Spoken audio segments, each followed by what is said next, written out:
My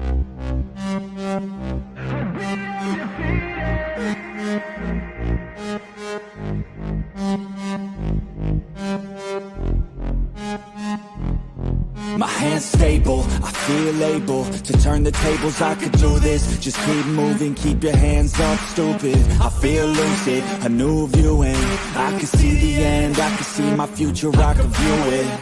It's right there for the taking. Everything I've ever wanted, dreams are just waiting. I just gotta fight for it, willing to die for it, willing to like soreness. Hey, greetings from the year 3000, it still sucks. This is Philip J. Price, and you're listening to The Drunken Turkey Show, your one stop for this sort of thing. Hit that button, like and subscribe. You know what to do, just like every other podcast. Just like every other podcast. What is up, everybody? Welcome back to the DT Show. Today, there's been a lot of news and developments in the Charlie Kirk assassination with the arrest of Tyler Robinson, 22, out of Utah.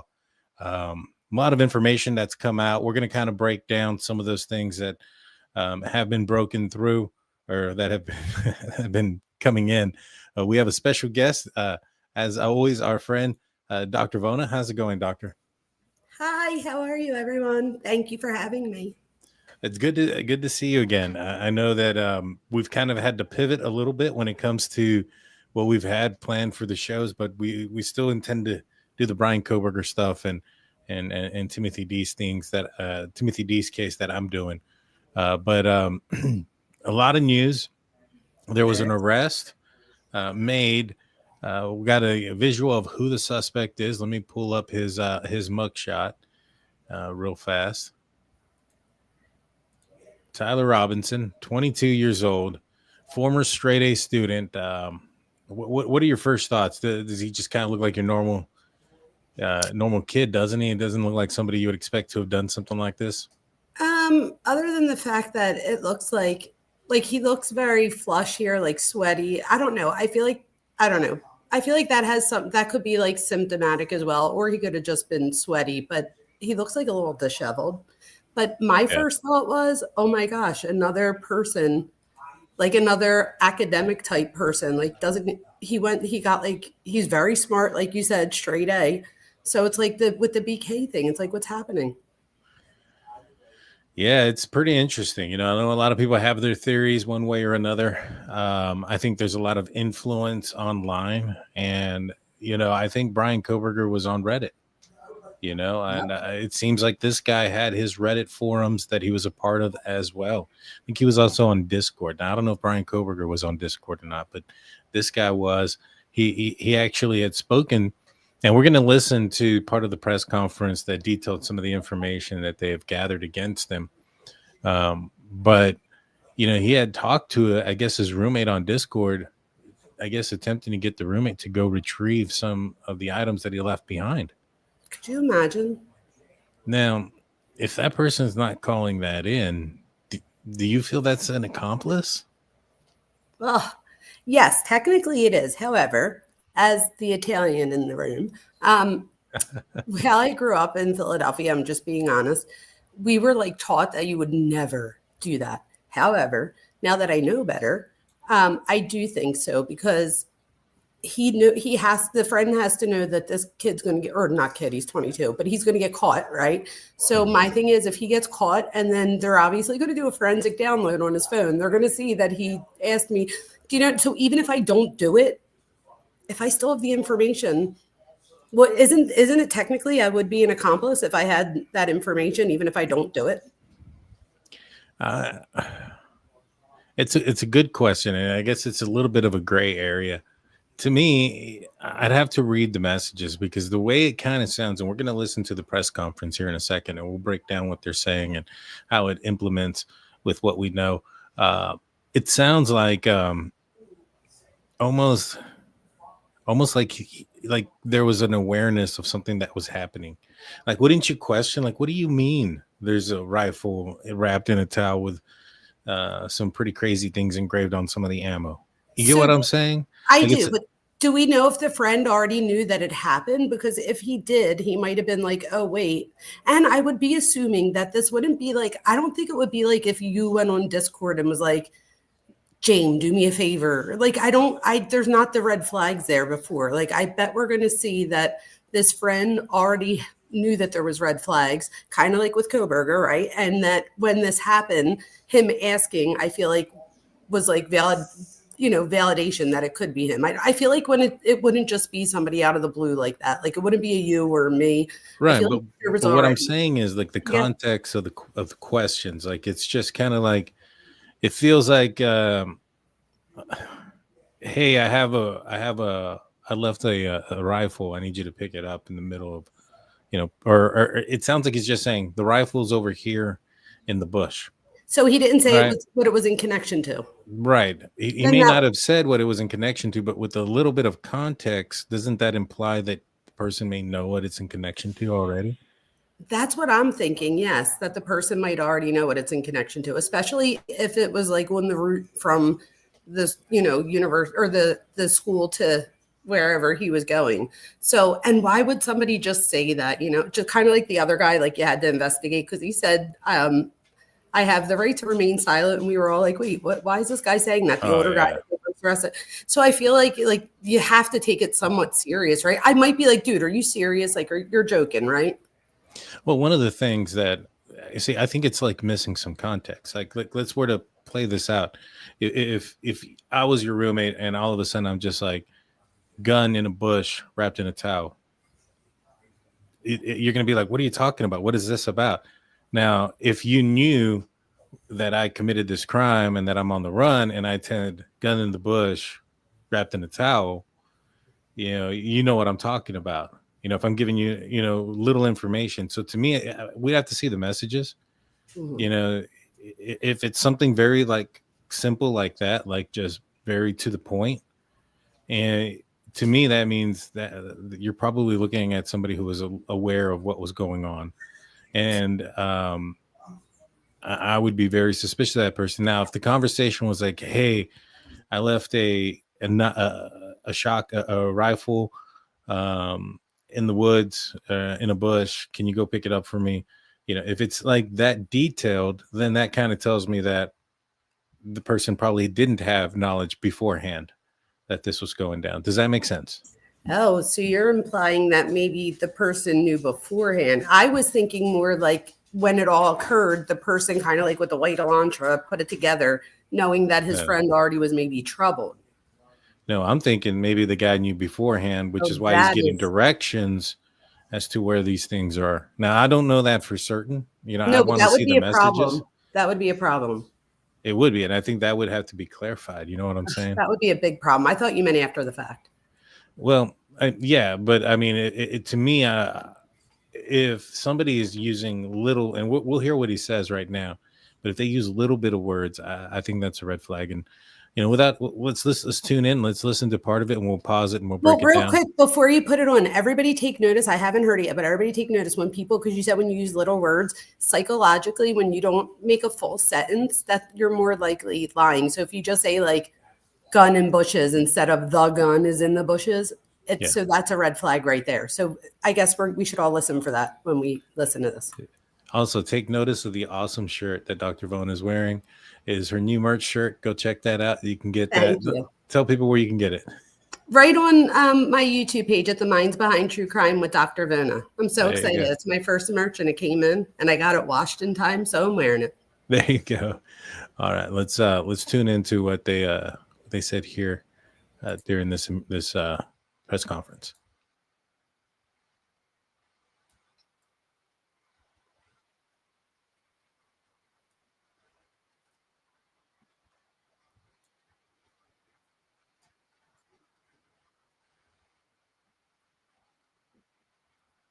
I'm sorry, I started that a little bit quick. He said that somebody, a family friend or a friend of Tyler Robinson. We didn't say it. He didn't say it, but we do know now. No, we didn't see it. We didn't see it. Oh, you didn't see it? No. All right, let me rewind it. It did not come. Oh, I didn't. You didn't share it to the stage. My mistake. All right, that's a good thing. I was getting it ready. It was going way too fast. I had it sped up because I was listening to it. All right, let's. Good morning, ladies and gentlemen. We got him. On the evening of September 11th, a family member of Tyler Robinson reached out to a family friend who contacted the Washington County Sheriff's Office with information that Robinson had confessed to them or implied that he had committed the incident. All right. So the first thing that goes on is that, and we've gotten a little bit of news about this. This ended up being Tyler, his father, who is, I believe, some form of ex-law enforcement. He had I guess his son, he recognized the son off the images that they had. His son no longer attended that college. I'm not sure if he ever attended that college. I know he attended a college, but I'm not sure if it was that one. I'm assuming it was because he kind of looked like he knew his way around that campus. Maybe he had been there a couple of days before to get the layout and things of that nature. But he could have also have been there before. But he was not a student at that campus at the time. And so he actually, those images that came out, he recognized his son, and I guess confronted him, and his son said, yeah, that it was him. And so they ended up contacting a minister who was also, I think, tied with the marshals or law enforcement of some sort. And he went in and did some sort of confession, and then they ended up getting turned in. But there was apparently also some talk between Tyler and I guess his father that Tyler was suicidal at some point. And so, I guess his father talked him out of that and talked him into turning himself in. Do you think that means that dad not knew beforehand, but knew that his son was troubled more than just wanting to take his own life? I would assume so. It's I got some things that I've seen. I'm still trying to validate, but one of the things that I read was that, like, I guess his family was like Republican and he had some different views. That apparently, and he talks about this, that in the days leading up to this, that they saw some signs, so to speak, that he was talking with hate and things of that nature. And so I think that he probably knew that there was some signs there of something. I don't think anybody really thinks that their child is capable of doing something horrific like this. Yeah. You know what I'm saying? And so no, but how many families in the United States have parents that are one political view and kids that are different? Like, I see this all the time in university and college. So, but I guess you would have to have that mixed with the troubled, whatever his behavior is. I don't know what we're going to find out. But I think it's that mix there. So it wouldn't just be, in my opinion, that it was just a difference in views. To me, it would have to be something more than that, because I think we see that often. Well, I think this guy became, I think he was, he's described as a Reddit guy by a guy that knew him in high school, that he was constantly online. I think he was very impressionable, and I think he got impressed by the wrong folks. And some of the things that he engraved on the ammunition is kind of some signs of that. Louder with Crowder came out saying that it was transgender in nature. There's a phrase there that's a little bit weird that is sometimes used in the furry memes, which is odd because we brought that up in our last conversation, the furries. And I don't mean to say that in any disrespectful way. I don't know if it's called the furries or not. I wasn't familiar with it until recently. And so, well, anywho, that ended up being some sort of meme with that. But I when I Google searched it, I found another alternative meaning behind it. And I'll talk more about that when we get to that point. But yeah, it seems like, in my opinion, there might be some sort of connection with like Antifa type of thing.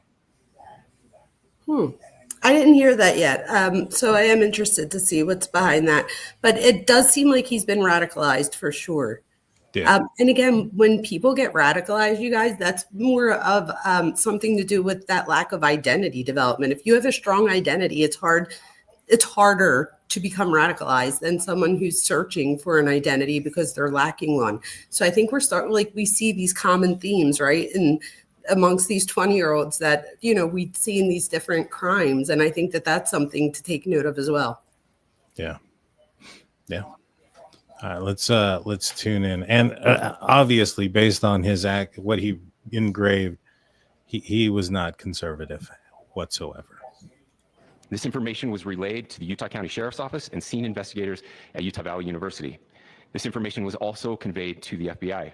Investigators reviewed additional video footage from UVU surveillance and identified Robinson arriving on UVU campus in a gray Dodge Challenger at approximately 8:29 a.m. on September 10th, in which he is observed on video in a plain maroon t-shirt, light-colored shorts, a black hat with a white logo, and light-colored shoes. When encountered in person by investigators in Washington County on September 12th, in the early morning hours, Robinson was observed in consistent clothing with those surveillance images. Investigators interviewed a family. So it sounds like he had changed at some point, but when they found him at his house, he changed back into the clothing. What do you think about that when it comes to the psyche of somebody? Almost as if like he was. Now, do we know if the clothing was like washed and stuff, or was it? Because wasn't that? But either way, I think it would say that would show confidence, right? Because usually you would think that somebody would get rid of that, not put it back on. Do you think he was wanting to get caught? Right. That's what. So confidence in what he did, as far as like, you know, eventually taking. I mean, he had on the clothes. I can't believe that. I didn't know that. That's. Yeah, he changed at some point, and we looked at the video. I'm not sure if that was the last time when you were on, if they had that video, but or if it was the last time I was on. They had a video of him limping. But did you see that where he was limping outside of the house on the? No, I only saw the one where we saw somebody running across the roof. Okay. We didn't know yet. So they had another one where he was limping, and I believe it's because he has the rifle tucked in his back, underneath the backpack, and down his back leg, and I think he has something in his pocket up front, and but because of the bulkiness of the gun in the back of his leg, it's making his pants look weird. Well, anyways, that's why it's preventing him from really bending his leg correctly. Well, in that video, you see him walking towards the event before it happens, and then they flash to it afterwards, and you can see him in the distance running. And when he's running, he's like, you can see him in really dark clothing, and then he goes behind a house, and he's behind this house for a significant long time. In fact, there's some people in the foreground now. He's just behind the house, so it looks far in the camera, but it's probably not that far. And there's some people in the foreground who are walking, and they're kind of going at the same pace, and they continue past the house, and you do not see him come across for a good while. And when he does, and when you see him running, it almost appears that he's wearing shorts. And so I think that's when he changed, when he was running behind the houses. He's going to say that it's on the roof, and he changed into shorts, but that's not accurate because we saw him jumping off the roof. And so I think I think there's just that mistake when they're explaining that. So he probably had the shorts underneath, I'm assuming. And That or they were in the backpack. The backpack looked pretty full. I would think that you would like be more prepared than to have to change all the way. But I mean, either way, what's the difference? Yeah. Well, I mean, I don't think he prepared very much. I mean, That's he wasn't wearing any gloves. He was wearing clothes that he's been wearing for a very long time. The shoes, we have images of those shoes when he started college. And so, he had already graduated. And so he'd had them for years. He didn't wear anything on his face. So, he would have pressed up against the rifle, and there would have been skin cells and DNA that were left behind because of that. And so to me, based on all those things, and, I don't think he's a stupid person. It sounds like it was something that was done relatively quickly. It was almost a, last minute type of thing where he decided he was going to do it. No, I could definitely agree with that. And he's obviously intelligent, right? If he graduated college already. So I would assume that he knows that there's probably cameras. So if he didn't wear a face mask, wouldn't that just say that he intended that he would get caught, or he knew that he would get caught? And so Because why wouldn't he try to disguise himself at all? Well, I mean, I think maybe he thought that he could get away with just the glasses and the hat, and thought if he kept looking down, but the guy looked up several times. Um, you know, That's that's a crazy. good question. I just think that it's more so like he didn't account for anything DNA wise, and he left the palm print, footprints, left the weapon behind, ran behind behind some houses and changed there. But yeah, it's interesting, and I was just kind of wondering what the psyche told you about him changing back into it. If that was I maybe feel he like, enjoyed it. yeah, that's what I mean. Like, I feel like that would be him, like, being confident in the fact that this is what he did. And maybe by then he knew that he was getting caught regardless because his parent or his dad knew that it was him. So maybe he already, like, he comes to terms with the fact that he's getting caught regardless. He puts it back on. And that says to me almost like, yeah, I did this. Yeah, That's crazy. terrible. Let's continue. Member Robinson, who stated that Maybe rewind it just a little bit. September 12th, in the early morning hours, Robinson was observed in consistent clothing with those surveillance images. Investigators See, that was September 12th in the early morning hours. He was seen with consistent clothing as what was seen in the images. So that's when that's what that means, that he was back in the same clothes. interviewed a family member of Robinson who stated that Robinson had become more political in recent years.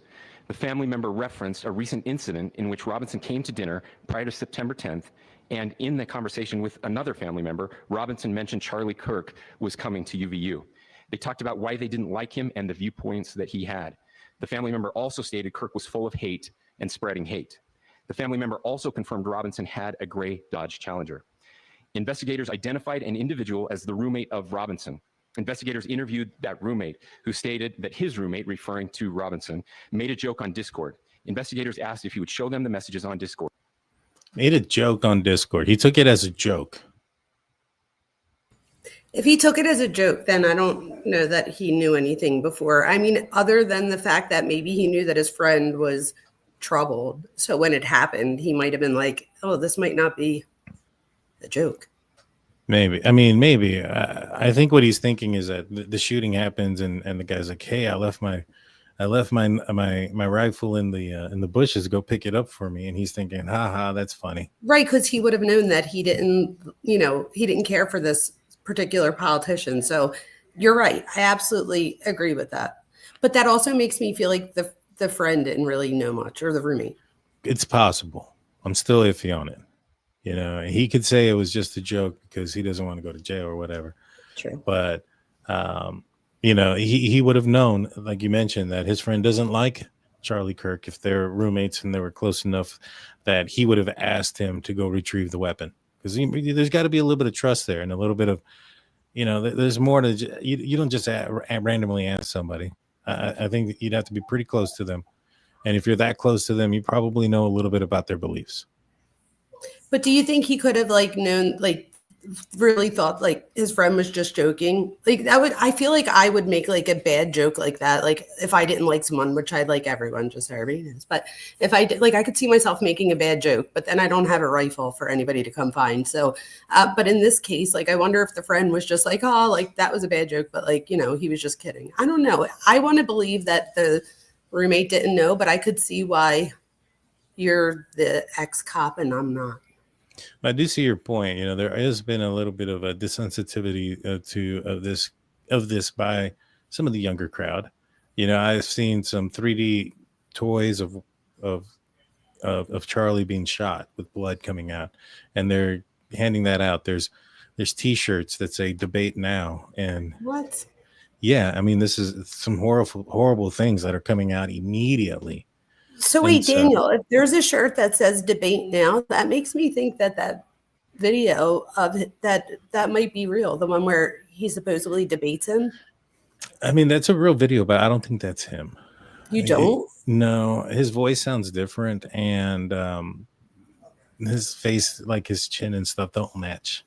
The hair, I mean, when I first saw it, I was like, man, this definitely could be him, but because that would be really like weird. Not weird, but that would make sense. But I don't know. To me, it looked like him, but I hear what you're saying. It very much might not be.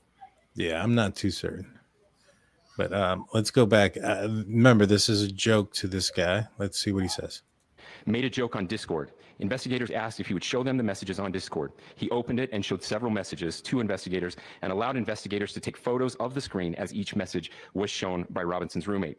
These photos consisted of various messages, including content of messages between the phone contact named Tyler with an emoji icon and Robinson's roommate's device. The content of these messages included messages affiliated with the contact Tyler, stating a need to retrieve a rifle from a drop point, leaving the rifle in a bush, messages related to leaving a rifle in a bush. See, it seems kind of vague. It is pretty vague. And then in a tail, right? Yeah. And it also seems kind of like specific because that's how they found it and stuff like that. But he's like, it's Could weird. you be more suspicious because you're used to like investigating stuff, and maybe I'm not as suspicious because I'm thinking of it in the psychological realm? That's a big possibility. I'm suspicious of everybody. That's what I mean. Well, that's what I'm saying. So like it's your nature. Like that's Yeah.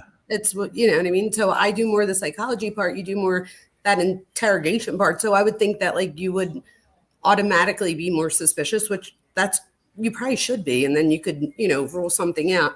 Where to me, I try to give people I try to play devil's advocate, and trust me, it's like my best and worst quality. So I get it, but I could see why you would be suspicious. I am suspicious, but I'm also trying to be reasonable, which is why I say it depends on how it comes out. I give two options. I say, all right, if it comes out more elaborate, like, hey, I left this there, I need you to go pick it up, blah, blah, blah, blah, blah, then that probably is an indication that the person didn't know. If it's vague, it's probably an indication that the person was aware, and that's why they don't need more context, because he knows what he's talking about.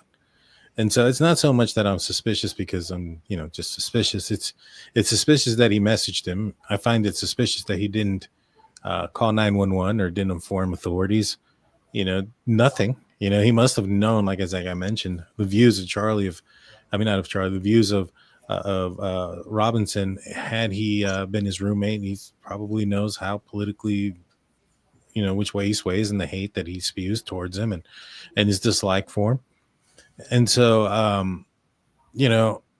but you would also have to know that person's capable of that. Like there's a lot of people that hate people. Right. But you also got a picture of this guy walking through the halls. His dad noticed who it was. I mean, you don't think you would have recognized your friend on that stairway if you had a friend? But that would have been after the fact. So we're really talking like, what did he know? Like what did he know and when did he know it type thing. So maybe after the fact, but I'm trying to think, this is my thing. If he said, go pick up my, gun in the bush, then it's like, okay, how did he know what bush he was talking about? But if he said like, more detailed, like. That's true too. You bring a good point. Let me rewind it. I'm not sure if that's what he says. Affiliated with the contact Tyler, stating a need to retrieve a rifle from a drop point, leaving the rifle. Retrieving a rifle from a drop point. It's an interesting way to say it. Yeah, because he doesn't say whether he knew what the drop point was, and that would be a big indication of whether, he possibly knew more or not. Yeah. Well, I mean, he may not have known exactly where he was going to drop it off. Yeah, but Daniel, if I was like, Daniel, can you go grab my gun in the bush? I would assume that you would need to know what bush or where to go to get it. Right. But what I'm saying is like, even if I knew that you were going to do something, I may not have known which bush you were going to drop it in. I mean, there's a lot of variables on which bush you could have discarded it at. You may have discarded, like, is it always the plan to discard it in the bush? Well, that's what I'm saying. If he knew beforehand, I would think that they would have known beforehand, like, and then I'm going to drop it in this bush right here type thing. So if he doesn't say where the bush is, that would make me a little bit more suspicious. But if he says like the third bush to the left after the light, like, then not so much. Yeah, maybe. In a bush, messages related to visually watching the area where a rifle was left, and a message referring to having left the rifle wrapped in a towel. The messages also refer to engraving bullets and a mention of a scope and the rifle being unique. Messages from the contact, Tyler, also mentioned that he had changed outfits. So with so much detail, where do you think it doesn't change from a joke? Oh, when he starts adding more detail than him just making like that hateful first remark. Like I might have said, thought that was a joke, but then if he starts talking about clothing and stuff, then that's a little bit more. So, but again, how do you know? And they lived really far away. So it wasn't like they lived down the street. So that also, again, just like with Bethany, right? I try to think of that stuff too. People are very quick to ask her a lot of questions, but what if this friend just didn't even think that like his friend was capable of that? But what if he did? I guess we need to really find out, and that would all be important. Like you said, it's context. Right. There's some context missing. I like to get some more of I it. agree with that. I'm a little bit suspicious of this roommate. Not necessarily I think there's a good possibility that maybe they weren't involved or had any idea, but to not report any of this is very weird. You know what I mean? Would you report it if it was like Jaime? Yeah, I'd have to. Okay. I mean, you know, I'd have to. All right, you guys. So this is the deal. If I ever do anything, I need a backup because Daniel is not who I could get. Don't take anybody's life like that. I would never. I mean, if I'm this sensitive person. I would never do that. I'm just. It was like, a bad guy. I'm just kidding. But you're right though too, right? Because if one of our friends did do that, like, are they really, the person that you thought they were? That's true. You're probably right. Like you probably should. I would hope that I would. To me, and maybe it's just because I know I know a lot about investigations and how they work. If you're approaching me, there's like it's over. It's done for. If you messaged me, you called me, you text me, there's a trail.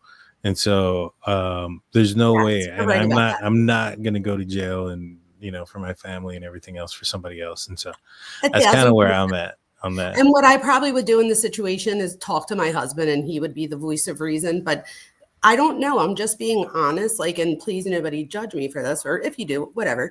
But I don't know that my initial reaction would be like, let me call the police. But I would tell my husband and he would say, you need to call the police. It's a weird position to be in. Everybody can easily say, oh yeah, I would call, I would do this, or I would do that. Yeah, I'm just being honest. I don't know. Like this guy, his father is the one who called the police. The governor there was very open about the death penalty being the punishment, and yet he was willing to turn in his son. What do you think about that? Say that again.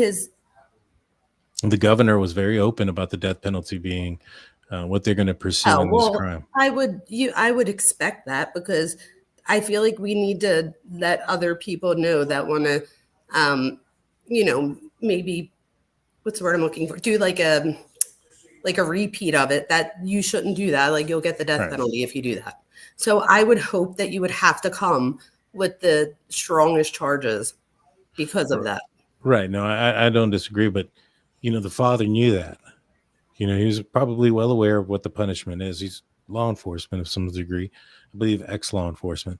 A few people said that they came out and said that they didn't know, that the father wasn't in law enforcement. So I'm not sure. I think we need to double check it. Yeah, I saw that there was a one sheriff department saying that the sheriff that works at their department wasn't the same guy. I don't know. Maybe he's military or something. It could be a different one. But it was all over the news, and I'm assuming that they probably, especially if they're Republican and their views are what they're, are typical Republican views, I think they're probably well aware the death penalty exists there in Utah, and yet he's still turned in his son. April brings up a good point. He says that I forgot that there was a priest or a pastor there too. So the dad could have I'm just trying to, but the dad could have also been like now that the priest also knows, that he's going to tell, I have to tell. I think the dad called the priest and told him. Gotcha. So that would be like me telling my husband, knowing that he's probably going to talk me into doing the right thing. I get it. Yeah. Let's continue this. I know there's been speculation as well as to the writing on those casings, those bullet casings, and I believe we have that as well. And I will share that with you now. So the area north of Campus Drive Road where the suspect crossed over, you saw some of that in the video that we released last night, consists of a grassy area with trees on the edge of the UVU campus. Investigators discovered a bolt-action rifle wrapped in a dark colored towel. The rifle was determined to be a Mauser Model 98 30-06 caliber bolt-action rifle. The rifle had a scope mounted on top of it. Investigators noted inscriptions that had been engraved on casings found with the rifle. Inscriptions on a fired casing read, "Notices bulges, capital OWO, what's this, question mark." So that one is the one that's referred to as a meme of some sort with the furries. Notices bulges, OWO, what's this, question mark. When I did a Google search on it, I found something that was like about 7-8 years old, and it was a weird like back and forth conversation that came through that was a homosexual in nature. It sounded like an older man sitting with a boy saying, "What's this bulge?" and notices it, and does some nasty things. But it's also connected to, apparently, and I'm not sure how, but I haven't seen that, but there's some memes with some furries with the OWO, notices bulges, that also goes through that as well. I know that Louder with Crowder said that there was some sort of transgender aspect to this. Maybe that's what they were referring to. I didn't see that aspect from when I searched it. Anything transgender to do with it, but what are your thoughts? I didn't see either. And I think if anything, could that have been like, do we know this from the law enforcement, or could that have been like from that rumor from the other night with the other person that they thought was a suspect? Like, do we know if that is still a thing, or was that just when What do you mean? What a thing? About the transgender thing? Like, I don't know if that's really like still with this real suspect, or do you remember the first night when we did this, there was another suspect? So do you think that that's from that? Like, no. How do we know that it has to do, like, what would be the chances of both? What do you mean? Like, of that, the suspect that they thought the other night and this suspect both having like I feel like the transgender thing was when they thought it was tied to that other person. Oh, gotcha. I publicly apologize that we publicly apologize because we did not, like, we weren't trying to, but it was already out there. We didn't put it out there. Yeah, we stayed away from it. We didn't. I think we even said that I was very skeptical on it being we did the person, because they wouldn't put out pictures if they had a name already. And do you think that was tied to that and not necessarily this person? No, this was something that they got in a briefing. Oh. And so it was from a briefing from ATF. And from what I understand is Louder with Crowder ended up getting some sort of subpoena or another. And so, I think that's what they end up, some sort of subpoena. And that's interesting. And this is something that was like, oh gosh, 7 years ago. And this was like, notices your bulge, OWO, what's this, question mark. And it's like some weird stuff. This is like a lot of weird stuff comes out when you search this. Yeah, it's pretty weird. I don't know. I mean, I saw some other stuff about people online saying it has something to do with furries, but I don't know. I don't know what the connection is. So I think that the reason that came up, just to like clear that up a little bit, that also, and whether this person does identify that way or not, I think that also, when we brought it up, it also came up as a result of talking about just people that we were, that we supported any way that people identified. But in this way, that would be something that somebody could identify as. So it's not just male or female people identify as. There's non-binary. We talked about that the other night, where the person doesn't identify with either. There's fairy. Yeah. So like, there's just so many different categories. So I wouldn't be surprised if if the ferry over, I don't know. I just didn't think the transgender part was tied to this guy, but I definitely am open to, open to it. How weird is that though? Not weird. Like how ironic is that though, that the suspect that they thought, or could they have thought that it was that suspect last night because of that? I don't know. Yeah, I don't. I think they, I don't think so. I think they were looking at it from the things that were written. And that was the first one that was written. Let's see what else was written. I think that was the one that I think was the one in the chamber. Wow. Yeah. So the next, here are the next ones.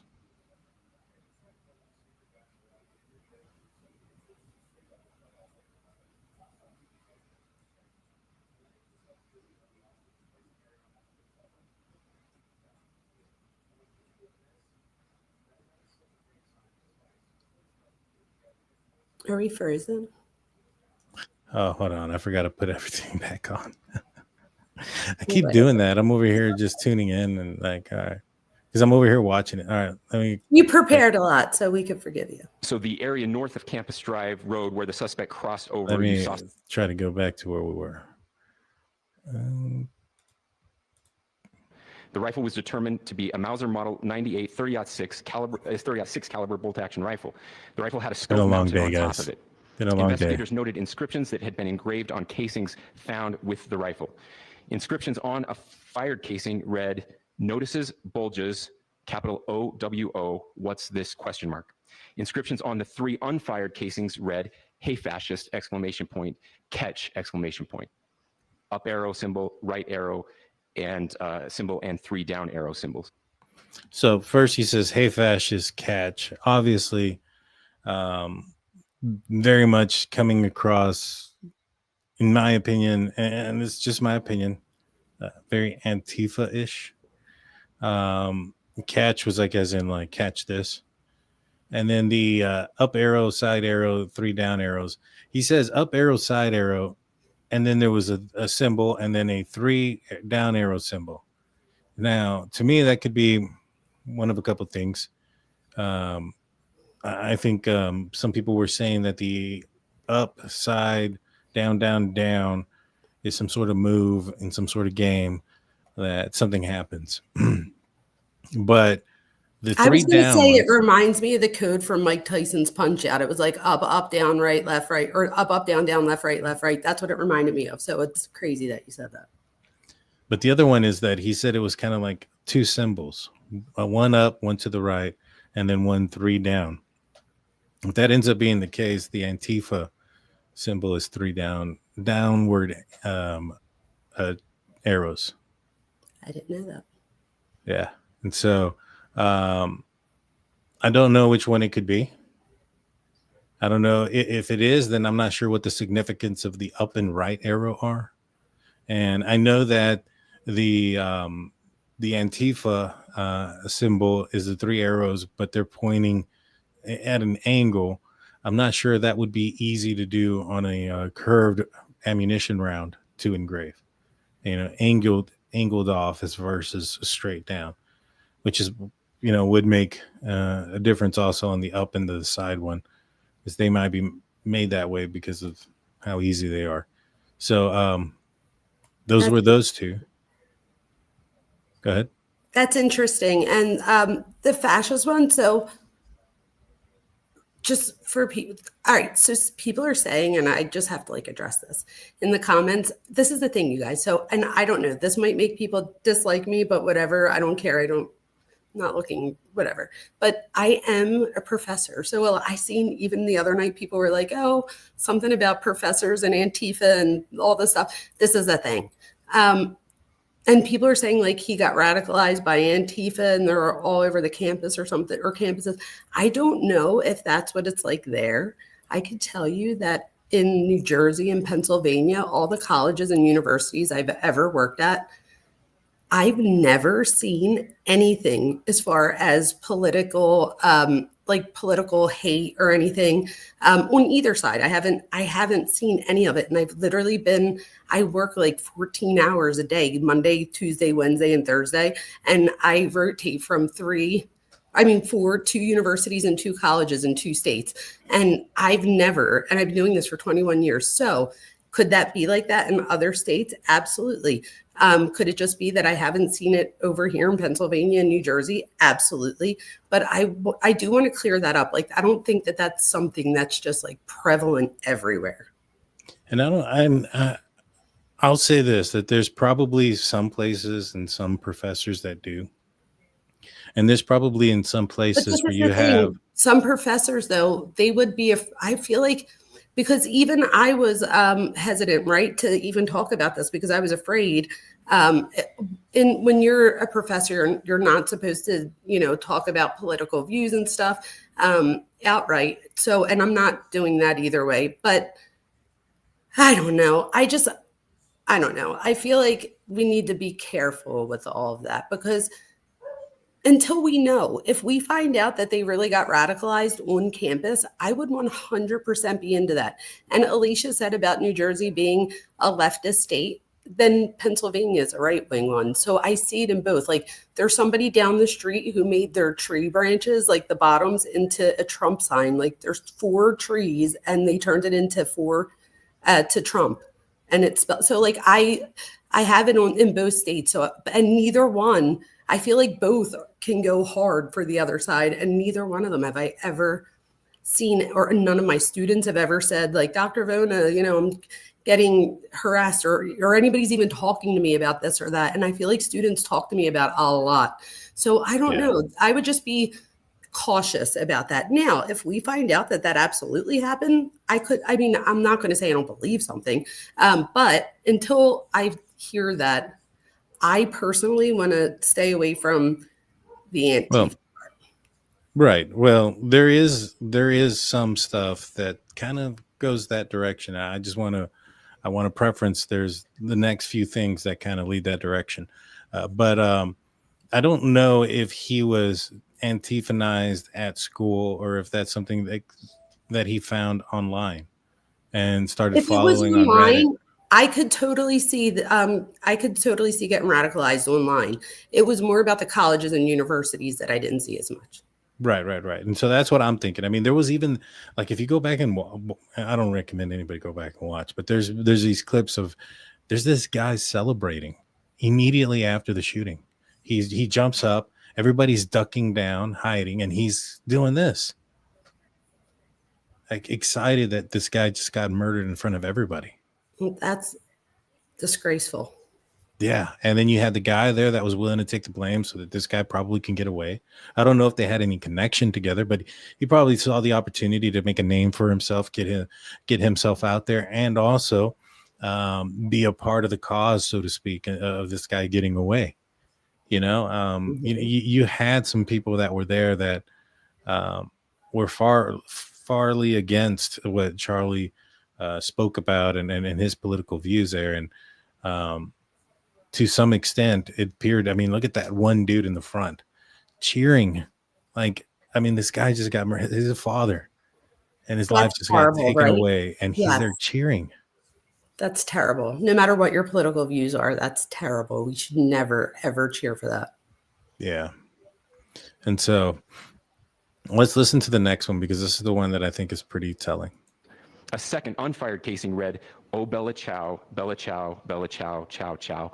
And a third unfired casing read, "If you read this, you are gay, LMAO." All right. So the first one, Bella Chow, Bella Chow, Bella Chow, Bella Chow. A song about anti-fascism from back in the day. And also I think it's like the anthem for Antifa as well. And let me pull this up real quick. I think his name was, where was it? Ken something or another. Let me pull it up. No, it's not Ken. It's William Van Sprossen. He had a trans name of Emma Dorwith. And this guy had he had a manifesto. He was part of Antifa, had some sort of plan against ICE. And on his manifesto, he ended it with Bella Chow. Isn't that like hello, beautiful? Goodbye, beautiful. Goodbye, beautiful. Well, hello or goodbye, I guess, would Yeah. be right. But in the song, that the Bella Ciao, the way that it's because it's oh Bella Ciao, Bella Ciao, Bella Ciao, Bella Ciao. That's a song, and so in that song, it's referencing, I believe, goodbye. I'm gonna have to look into the song definitely more. That would, I mean, it would definitely, in my opinion, go with the song. I don't see why it wouldn't. So, and if the song is then tied to somebody, I mean, I could see where you might think about the Antifa thing. I get it. Yeah, and I mean, it's not just that. I mean, you have the catch this fascist, or however you say the word. Yeah, fascist. Fascist. There we go. I was struggling, guys. Good. This is like my third live today, so forgive me. You've been working hard all day. Tell everybody. I have. That's why my voice sounds kind of different. It You doesn't sound have like me the other night after I worked for 14 hours. Now today I'm like well rested. I definitely am more well rested than I was. Now like we switch spots. Exactly. And so yeah, I think there's something there. I mean, was he part of Antifa? Maybe, maybe not. Did he believe in some of their ideologies? It kind of sounds that way at the very least. Natalie comes in saying, and that's my opinion, guys. Natalie comes in $9.99. My son explained the arrows as an exceptional move in the video game Helldivers 2. Up, right, down, down. I think it was only one right, though. It was up, right, and then down, down, down. But I remember somebody, I think it was Brian Ensign, who said it was part of a video game, and that if you did that there was some bombs that would be dropped. And so it's quite possible it was a video game. What does could she tell like go what's that video game? Like what kind of video game is it, Natalie? Helldivers 2. Sounds like a war game. Okay. And just to like put it out there, what are the chances of it being an Italian? Like I was like, oh, I know what that means. Leave it up to us Italians. I don't get it. All right, this time I'm bringing it back up and we're going to play it. We are indebted to law enforcement across the state who's worked seamlessly together, local law enforcement, state law enforcement, and our federal partners with the Federal Bureau of Investigation. We're grateful for everyone who worked together in such a short amount of time to find this person and to bring justice. I want to thank the public who has been so engaged, reviewing videos, helping us with sending in tips, and helping us get to this point. I want to thank the family members of Tyler Robinson who did the right thing in this case and were able to bring him into to law enforcement as well. You know, AZ goes up, right, down, down, down, delivered promptly for maximum democracy. Creepy. What if it's like a weird? I don't know. Maybe it's a. I don't know. I play a lot of escape games, so maybe my mind is going a little bit far here. But upright being like far right, down, down, down. Maybe he has 3 targets in mind. I don't even know what that would mean, but I will look into it. But wait, I think there's something really important we need to discuss. Why not walk it? Said Daniel, you're making it sound like you're pro-fascist. He is not pro-fascist, you guys. I just wanted to put that out there real quick. And we knew that that's what Hitler was. Daniel definitely is not pro-fascist. I wouldn't be friends with him if he was. Oh, yeah. Well, not everybody that disagrees with you is a fascist. I didn't know because I don't usually see that person. So I didn't know if they just didn't know you well enough. So I just wanted to clear that up that nobody here is pro-fascist. No. Well, anywho, the upright, far right, down, down, down. Could you think that maybe that's what they're trying? Maybe he had 3 targets in mind. I don't know. I think that's looking into it a little bit much. First, I would see if it had something to do with that video game thing. And if so, I would see what the relevance was. I would also ask the roommate because chances are the roommate would know what that means. Like if this person had very Like if they had beliefs that they really believed, chances are the roommate knows their belief system as well. So that's who I would ask, like, what did he mean by this? Because it literally could mean, I mean, I'm sure there's a meaning, obviously you wouldn't put it on there if it wasn't, but I don't know that it would have been like, I don't know. But I do think that the roommate could provide, insight into it. It's a good possibility. It's a good possibility. I'm just curious because he says that I sound like I'm fascist. What about pointing out that he is Antifa is me being fascist? I don't understand that logic. Well, that's why I wanted to make sure I brought up, because I don't want anyone to think that either one of us are taking a political side, because we're just here to, not just, but we're here to to talk about true crime and stuff. And this is something that's going on that affects our whole country. So it's important that we all can rise above that. I 100% agree. All right, let's fast forward this, and this is when they start asking questions, because everything in between here, it's good stuff. He talks about, what we need to do as a country. We're at a dividing point where, something serious has happened, and we can either come together or we can separate.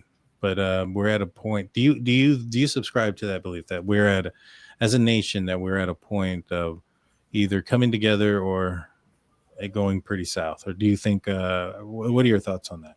So I would like to believe that we're stronger than that, right? Because I think that, there's been so many times in our history where, if you just look at the history of our country, there's been a ton of times where people have been up in arms. However, I think that the difference here is not the only part, but the part that really scares me is the social media aspect. So in a lot of those other times, there wasn't always social media around. So it does scare me with the social media part, because then it's like people can get radicalized easier. Other people, you could find, I think I told you guys this the other night, my research shows that 10% of the population posts 90% of political tweets. Yeah, it was Twitter. I did want to put that out there. And it was tweets when I did it, because it wasn't X yet. So it's X now. But with that being said, if you're following something and you're hearing more and more and more of it, and we all know that, like, once we go down, if you watch one video on YouTube, you find 3 or 4 more. Like, I don't let my kids look up something on my YouTube, because then I'll get it all the time and it's annoying. So I make them log out of my YouTube first, because the algorithm, right? So that same thing happens with anything. So if you look into something, you're going to get more of it and more of it and more of it. So, and we usually get more of what validates our thought process, because when we see something that doesn't validate our thought process, we usually skip past that and we're like, oh, they're stupid. Like, they don't know what they're talking about. And then we just find something that does. That's the part that scares me, because I feel like you can have your thought process, even if it's distorted, validated somewhere online. And that's the part that scares me, with the lack of identity. Fair So point. I don't know. What do you think? I think that it could go, I really would hope that when push comes to shove, I feel like we all need to remember that we're all living under the same roof, if you will. So, think about when you live with your family, how many people in your family get on your nerves growing up? Do you know what I mean? And it's like, but you have to learn how to coexist. And I feel like we have to figure out a way to coexist better. But part of that is helping our young find an identity and find a purpose. Because when you have a purpose, you're less likely to just throw it away and do something like this. So I feel like one of the common themes we see, other than the fact that it's usually in the 20s and often male, not always, but often, because I'm doing the Mackenzie Schrolla, so it's not always male. But right. I do think that we do need, even in her case, we need to set our young up better. As far as having an identity and having something to live for, and not just, taking their being young just for granted. Also, I think it's important to note that he was 22. Our brain's not fully developed, not our brain, the prefrontal cortex, the front part of the brain that houses decision-making, impulse control, problem solving. It's not completely done developing till we're 25. So we're more impulsive and stuff. So I feel like because of that, we need to remind our kids before that age of the consequences to behavior, because sometimes they're more likely to act on impulse and then think about, something afterwards, as opposed to being like, okay, if I do this, this is probably what's going to happen, and da da da. So if they think through it more, they're less likely to do the thing if they're not down for the consequence. That's true. I mean, that's a valuable lesson that most people need to learn. It took me a long time to stop and think about what you're doing. Now, I never had any thoughts of doing anything crazy like this, but like, a lot of the mistakes that I've ever made in my life could have been avoided if I thought, stopped and thought about it. And I'm sure that can be the same for a lot of people. And it starts off young. Yeah, and it literally comes down to like, it's not even just with something this egregious. It could be like having sex and then being like, oh crap, we didn't use a condom.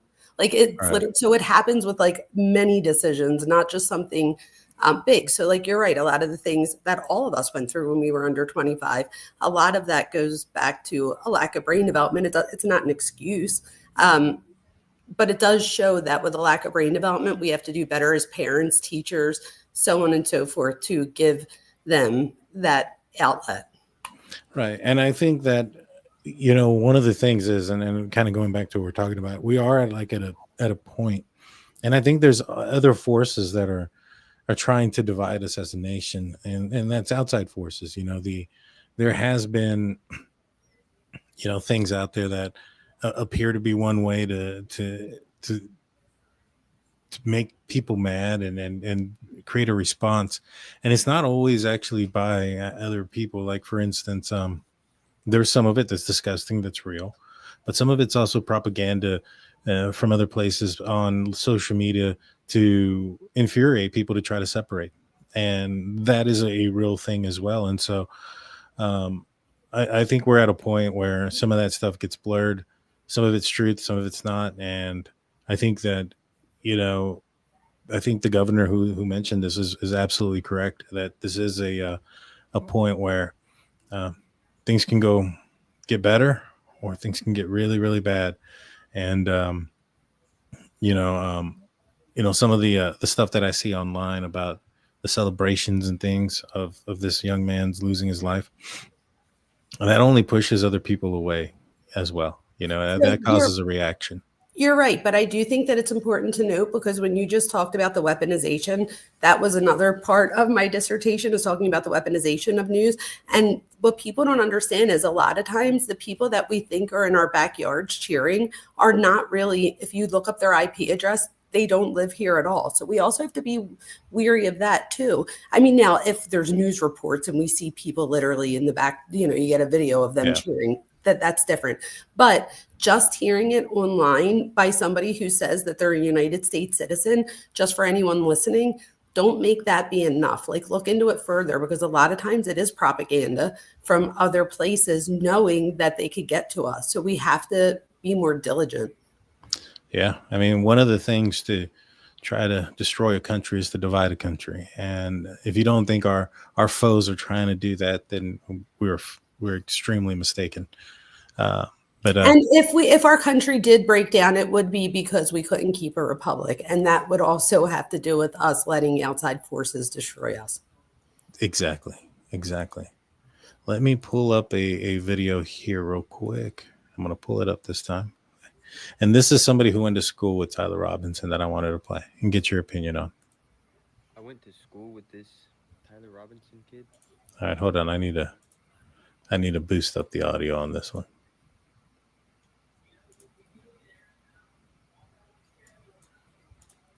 I went to school with this Tyler Robinson kid. I'll show y'all. That's him right there. Tyler Robinson. I'm not trying to like clout chase, make this shit about me. But I'm not going to say I knew this kid really well. I didn't know him very well at all, but I definitely saw him for like 3 straight years in high school. And the best way I could describe him is just like a Reddit kid. I don't know. I feel like if you were in high school around that same time, and even probably now, like 2018, and then like, those kinds of kids, but that's exactly what he was. All I'm going to say is this is the kind of shit that happens when you spend way too much time online, and all of a sudden your beliefs are all the way this way or all the way this way, and you do some dramatic shit to please these people that are not your friends. This internet shit is seriously no joke. I thought he was very accurate in what he was saying at the end. You But do these that they're things. not your friends, right? Exactly that. You have people that are cheering you on, like, like all these people that are online who are making these crazy outlandish statements, and then they're losing their jobs. But they make these statements and they're getting all these likes and all these people who like cheering them on that are not their friends, that aren't going to pay their bills. Not at all. And they could also be what other people don't realize is if you live in a country where you have a dictator, you could spend years and years and years grooming other people. Like, so he could have made friends online that weren't, like you said, not only were they not their friends, but they could have actually been adversaries. And now you're, like this kid said, now you're trying to please this small group of people. And even for the people that were, United States citizens and things like that, a lot of them are just like, it's more of a fantasy type thing, but I don't know that everybody would go out there and actually do it, but it's easier to egg somebody on to do something like this. So it's just terrible because these aren't your friends, you guys, right? So, and I think that it's interesting though, right? Because then you could come to something like either one of our channels and we have the best subs on our channels, both of us. And I feel like you can find other people that you identify with that will be good people, but not everybody will. And we always have to remember that just because we think that somebody's into something we're into. So for example, if you were wearing a Steelers jersey, let's say the first time I was on with you and I said nothing about it, if I were to weaponize that later on, I would hold on to that for months. And then out of nowhere, I'd be like, oh, the Steelers are playing and make it seem like that's something I like. And then all of a sudden you'll be like, wait, you like the Steelers? And now you feel like we bonded. And what people need to realize is that, and I don't want people to live in fear, that there's nothing good about that. But at the same time, just be vigilant and just make sure that you're paying attention to these things. Yeah. And the online aspect of it. What do you think about that? Do you think that there's a connection between some of these horrific crimes and addiction to being online? 1,000%. Even adults, and this is another thing. These are kids who a lot of them were babysat online. So, maybe their parents work from home, or maybe their parents were just home doing stuff or wherever, and they gave them the phone or the iPad. And kids have this stuff from like 1 year old. And, so if that's what you grew up and that's what I don't know. And it's impossible as parents. Like, it's one thing to tell parents, like, oh, you have to go check your kid's phone. I promise you, the research shows that your kid's smart and that they're going to delete that or put it in a file or make it a calculator app. What about that Chris Watts calculator where he put in a number and it opened up to a whole new cheating world? So, Our kids are 5 steps ahead of us. So if we don't think, even if you check your kid's phone, I feel like sometimes that could be more damaging in the sense, and again, it depends on how old they are. And you have to have rules, but sometimes you can make your kids sneakier instead of teaching them about your expectations and then holding them accountable for when they're not meeting expectations, and expectations, not being too hard on them, but having morals. Yeah. Some of these parents don't have morals. That's the problem. That is the problem. Natalie comes in with $49.99. Thank you so much, Natalie, for all your support and always being here, and we truly appreciate you. Thank you so much. Natalie's awesome. He wore our flag eagle on his shirt while exercising his right to bear arms, then takes Charlie's life for exercising his First Amendment right to freedom of speech in a peaceful manner. He called Kirk hateful. No way to unpack that neatly.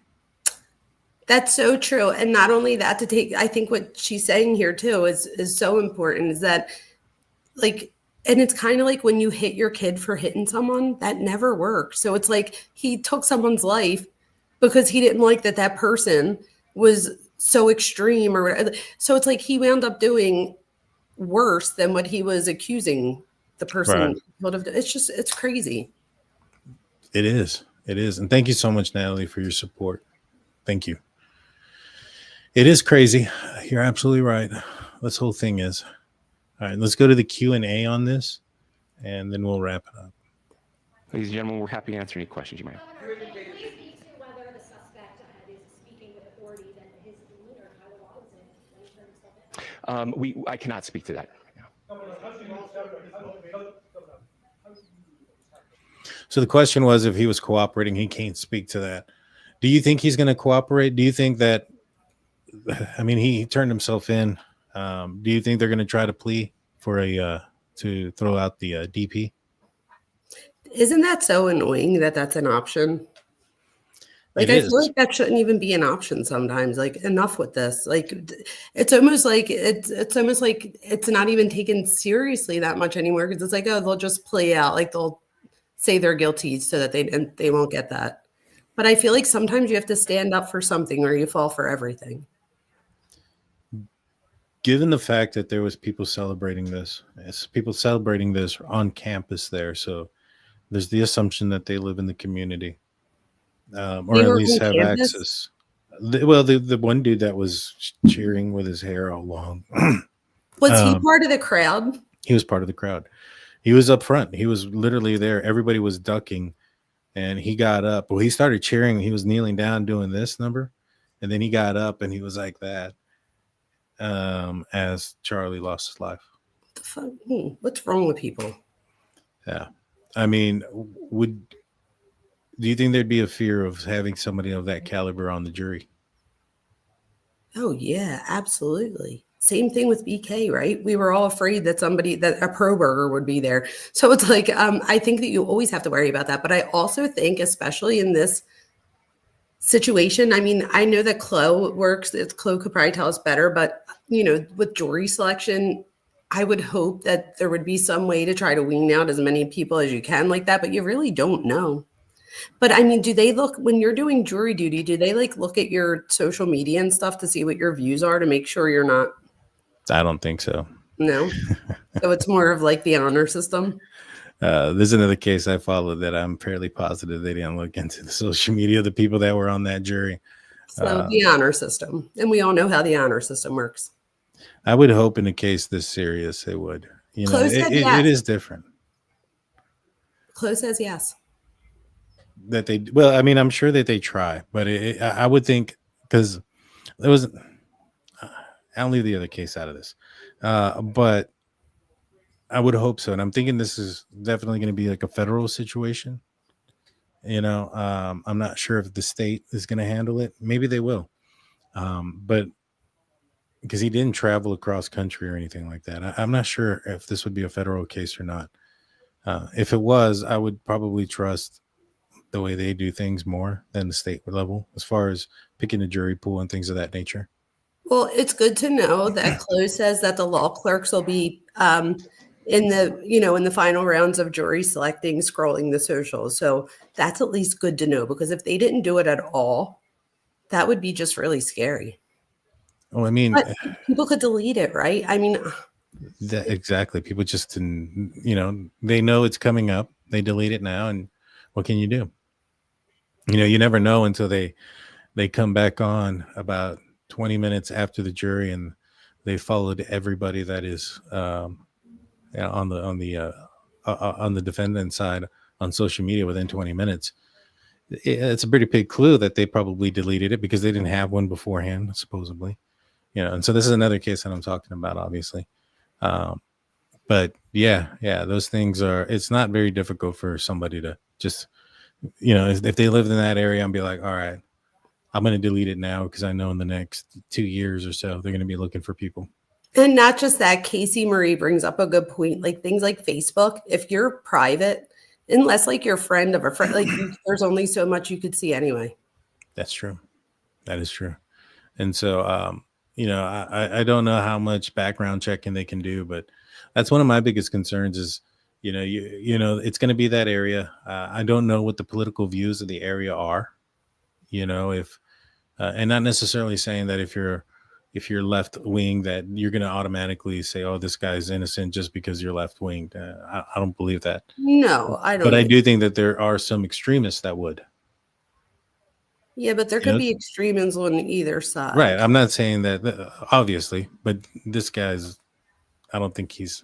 I guess this is the thing, too, that we have to remember. Well, I think we have to remember, too, that when you look at the population as a total, the extremists are literally, if you guys remember the bell curve, that middle over 60% is everybody that is doing like the same thing. So there are probably people like you and I and everybody in chat and stuff who are not in the extremes. So the extremes on either side is a lot smaller of a portion of people than we think. The problem is that they're usually the ones that are most persistent and loud about what it is that they're trying to say or do. I 100% agree. That's the squeaky wheel. And you do have to worry. Yes.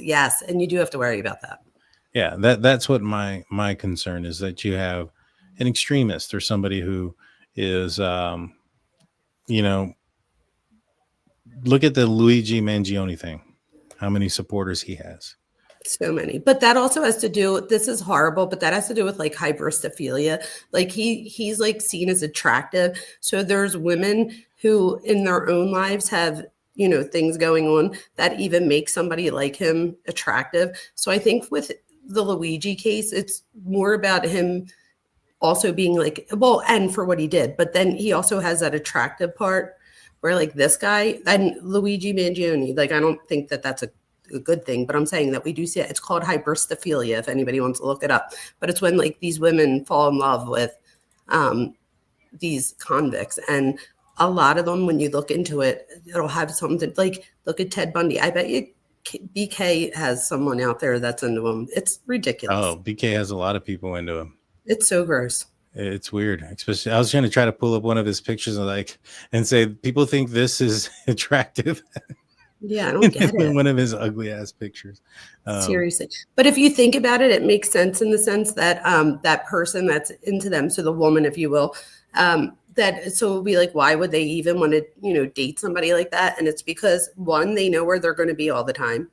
So they don't ever have to worry about them cheating or not coming home or that. Like, they know where they are.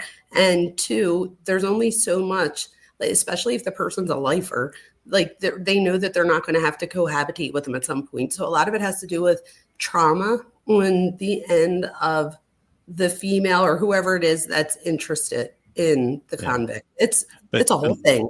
But Luigi Mangione has a lot of male heterosexuals who also follow him. I would think that that's more for what he did, where the females often, I'm sure there's some for what he did, but then there's others that are just doing it for hybristophilia reasons. It's so. Yeah. Close says, I think this dude will be guilty off the top, and they will go straight into sentencing. DP will never be off the table, but jurors will still need to decide. Interesting. All right, let's see what some of these questions are. I'm going to turn this up a little bit because it's a little low.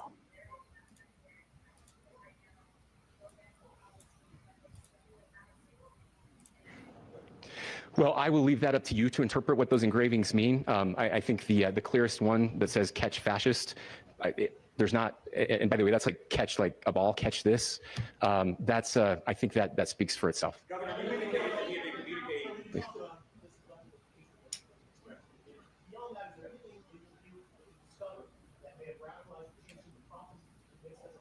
There's nothing more that we can share at this time. Yeah,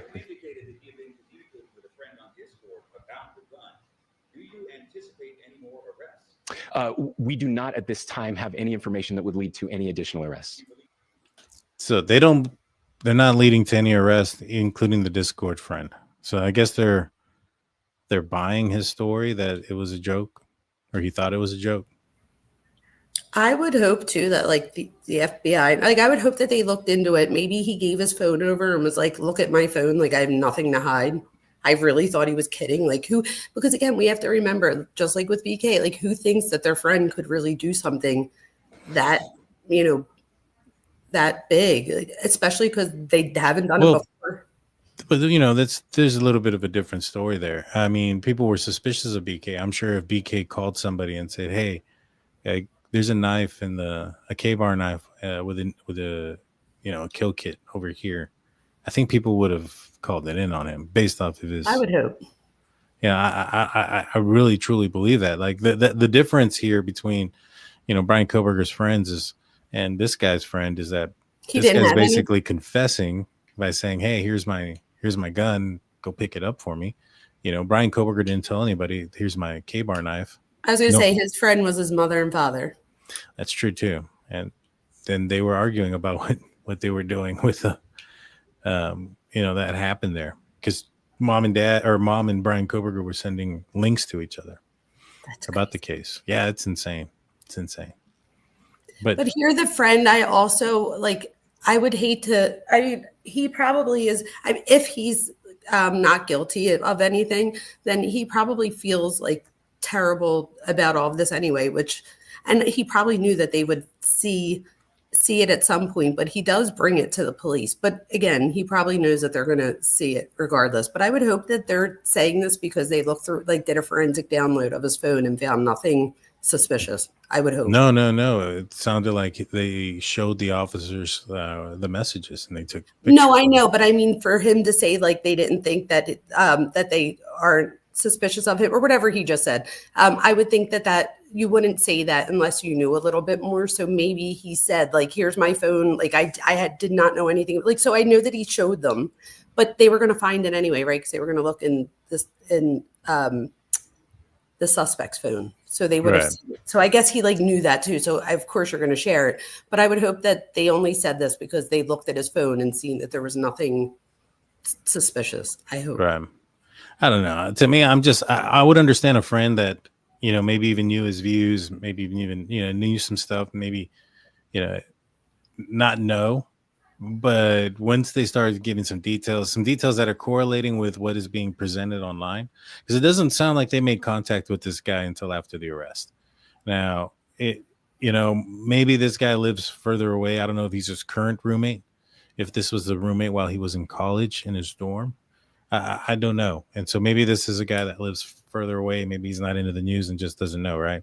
Or it Uh, could be like AZ says, and maybe they've had, like when you talk to a friend and, you're like, you both have, like, maybe he didn't like them either. And maybe they said things like, oh, like something where they didn't really mean it, or at least the roommate didn't mean it legitimately. But like I wouldn't care if something happens, like just something. So like maybe that made it to where he did not think anything of it when his friend said that.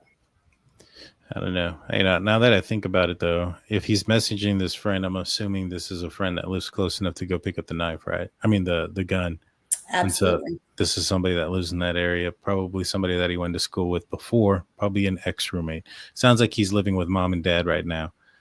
So I'm thinking this is his ex-roommate from when he was living on campus. I mean, I find it hard that somebody living on campus is not involved in the news about what happened there.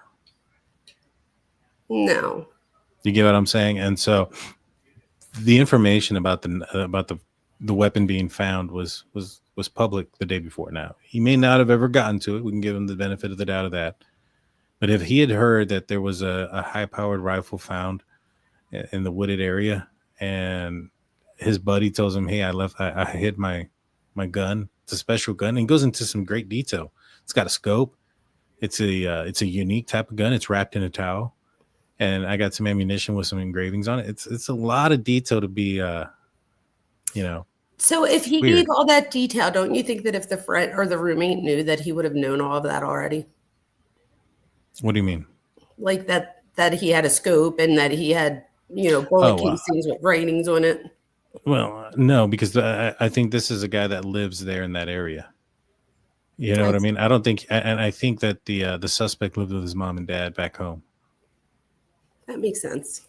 and so I don't know if the friend knew what kind of weapon he had, or I mean, he may have, but I I was just thinking, like, if he would know something, like if he was involved in some way, and again, allegedly, whatever, I'm trying to give him the benefit of the doubt. I feel like he would know more than just that his friend was going to do something like that. Like, I feel like, don't you think? Right, and I'm not sure that he had knowledge of beforehand. Right, but he should have right after. Right, my concern about it is, it seems like this conversation happened after the arrest, which is why didn't he call the authorities beforehand? Because again, what if he really did just think his friend was kidding? Like, what if he just knew that this friend, because remember the other guy, the suspect that we first saw, the transgender, remember he wrote something online or something like, I didn't do anything. So like, how do we, you know what I mean? So it could just be that he didn't think anything of it. That's true. That's true. Stacy comes in with $5 super sticker. Thank you so much, Stacy. All right, let's continue this. Yes, but the investigation is ongoing.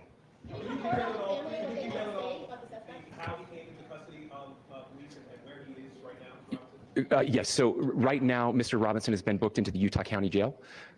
You heard the president this morning report that that he was taken into custody. That his family and a friend helped to deliver him into into custody of law enforcement in Washington County. For those of you that don't know where Washington County is, it is the southwesternmost part of the state of Utah. It's about a 3.5 to 4 hour drive from here, where we are right now, and that's where he lived and where they turned him in.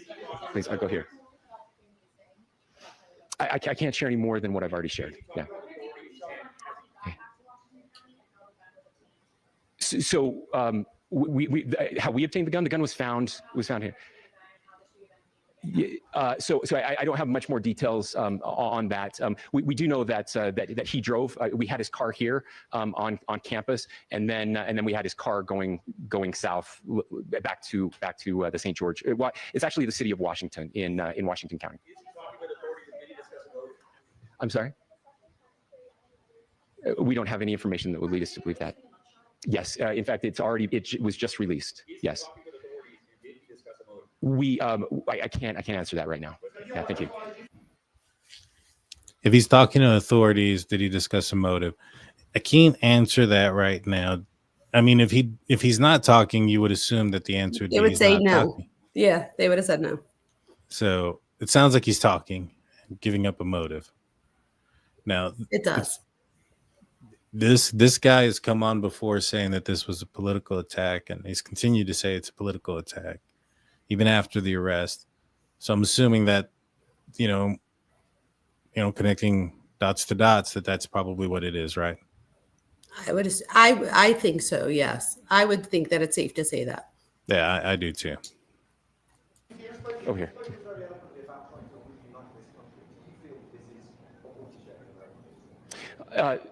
I absolutely believe that this is a watershed in American history. Yes.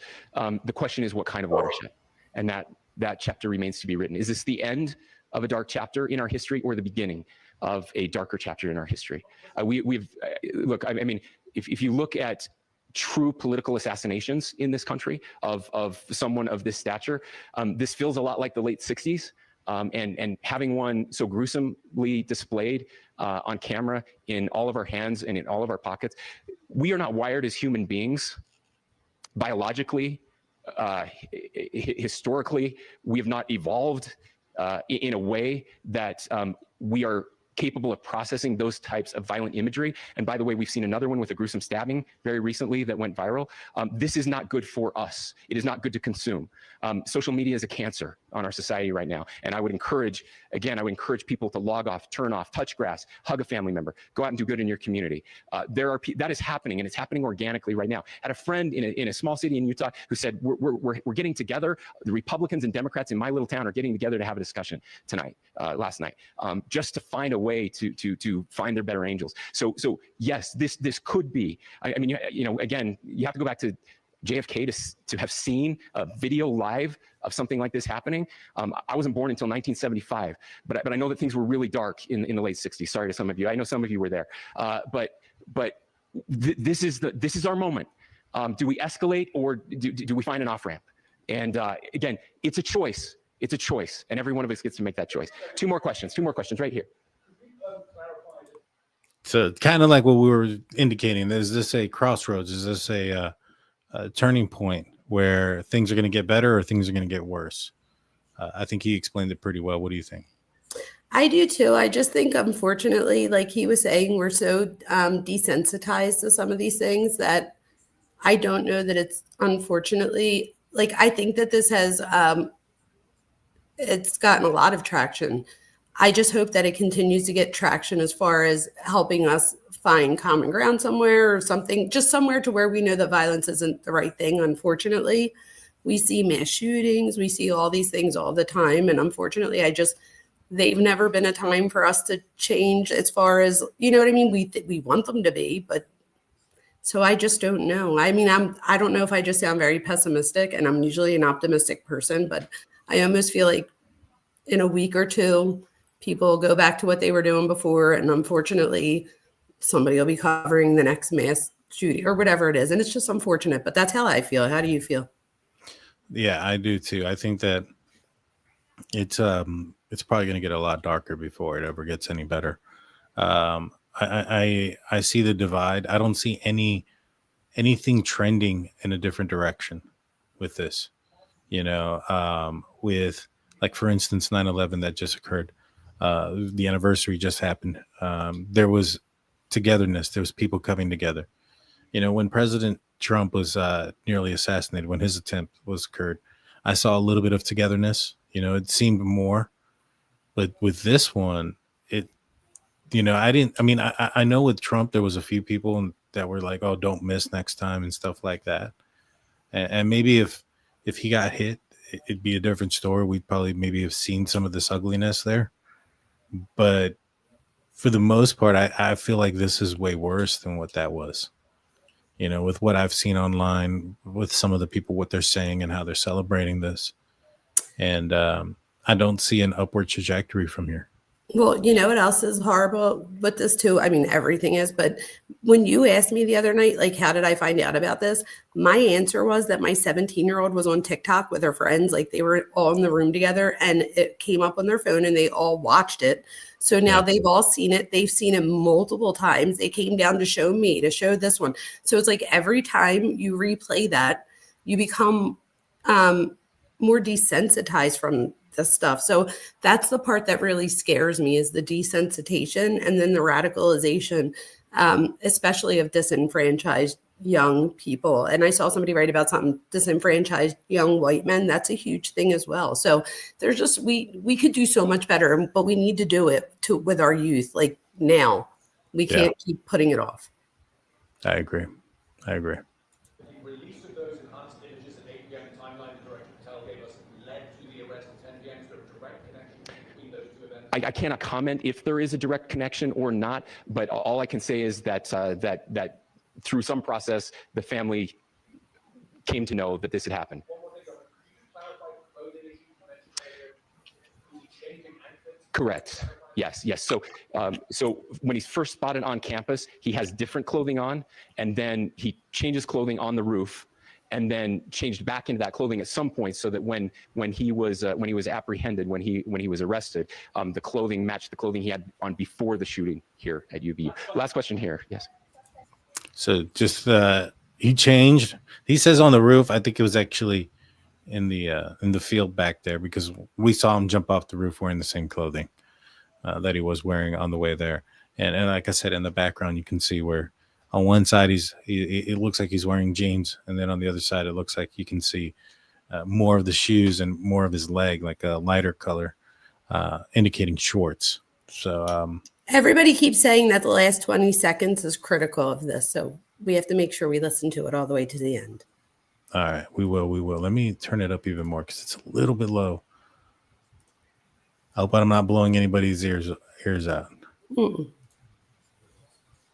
If I haven't blown their ears out, you're good.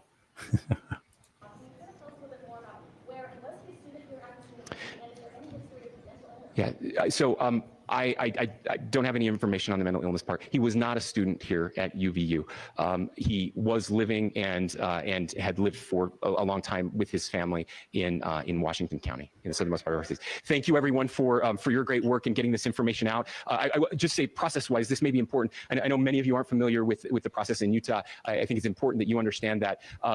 Basically, we have 3 days for charging documents to be filed. A CI will be filed. We'll have more information then, more detailed information as those charging documents are filed in preparation for a preliminary hearing. So 3 days. So we would anticipate then that early next week those charging documents will be filed. We will obviously be working. The county attorney will be working very closely with Mr. Kirk's family as those documents and decisions are prepared and made. Thanks, everyone. All right. So in 3 days there'll be some charging documents. Is that what we were waiting on at the end? I don't know. Go back 20 seconds just to see, because I just want to. I don't know. I week, want those charging documents will be filed. We will obviously be working the county attorney. A CI will be filed. We'll have more Well, hold on. information then, more detailed information. Here's the thing. I got some documents. Let me pull them up real quick. I think that they said something about because they said that they will be working with family. Oh, okay. Let me see. Let me go back. Because I thought they said that one way or another that the family had. And then There's somebody else just said it too. Mr. Kirk's family. That means about the decision with the DP. Priorities. Thank you, everyone. Student here at UVU.